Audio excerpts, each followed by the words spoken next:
ഇന്ന് നമുക്ക് tech neck അഥവാ ടെക്സ്റ്റ് നെക്കിനെ കുറിച്ച് സംസാരിക്കാം. എന്താണ് ഈ ടെക് നെക്ക്? നമ്മുടെ ചുറ്റുവട്ടം ഇന്ന് ടെക്നോളജി ഡിവൈസസ് ആണ്.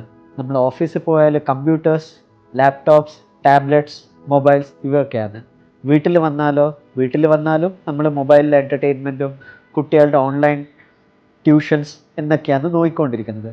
ഇതിൻ്റെയൊക്കെ പ്രശ്നം എന്ന് വെച്ചാൽ ഇതൊക്കെ ആവശ്യമാണ്. പക്ഷേ ഇതിൻ്റെ വേറൊരു പ്രശ്നം എന്ന് വെച്ചാൽ ഇതൊക്കെ നമ്മൾ സ്ഥിരമായിട്ട് നോക്കിക്കൊണ്ടിരിക്കുമ്പോൾ നമ്മളെ കഴുത്തിൻ്റെ നോർമൽ വളവ് റിവേഴ്സ് ആയിക്കൊണ്ടിരിക്കുകയാണ്. നമ്മൾ നോർമലായിട്ട് കിടക്കേണ്ട കഴുത്തിൻ്റെ ഭാഗം റിവേഴ്സ് ആയിക്കൊണ്ടിരിക്കുമ്പോൾ നമ്മൾ നട്ടലിൻ്റെ ഭാഗത്ത് തേയ്മാനത്തിൻ്റെ സാധ്യതകൾ വളരെ അധികം കൂടുകയാണ്. പിന്നെ ഈ പറഞ്ഞ ഡിവൈസസ് ഒന്നും നമുക്ക് ഒഴിവാക്കാൻ പറ്റില്ല, നമ്മുടെ ജീവിതത്തിൻ്റെ ഒരു ഭാഗമാണ്. നമ്മൾ ശ്രദ്ധിക്കേണ്ട ഒരു കാര്യം എന്ന് വെച്ചാൽ നമ്മൾ കണ്ടിന്യൂസ് ആയിട്ട് ഡിവൈസ് ഉപയോഗിച്ചുകൊണ്ടിരിക്കുമ്പോൾ നമ്മളൊരു സ്ക്രീൻ ടൈം ഓഫ് കൊടുക്കുക, അല്ലെങ്കിൽ ഒരു ബ്രേക്ക് എടുക്കുക.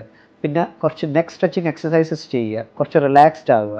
പിന്നെ കഴിയുന്നതും ഈ മൊബൈലോ അല്ലെങ്കിൽ നമ്മുടെ ഡിവൈസസ് ഒക്കെ നമ്മൾ ഐ ലെവലിൽ വെച്ചിട്ട് ഉപയോഗിക്കാൻ നോക്കുക. ഇനി ഇതൊക്കെ ചെയ്തിട്ട് നമ്മളെ കഴുത്ത് വേദന നിരന്തരമായിട്ട് ഇരിക്കുകയോ അല്ലെങ്കിൽ കയ്യിലും കാലിനും മരവിപ്പ് കൂടുതലായിട്ട് തോന്നുകയാണെങ്കിൽ നിങ്ങൾ അടുത്തുള്ള ഡോക്ടറെ ബന്ധപ്പെടുക.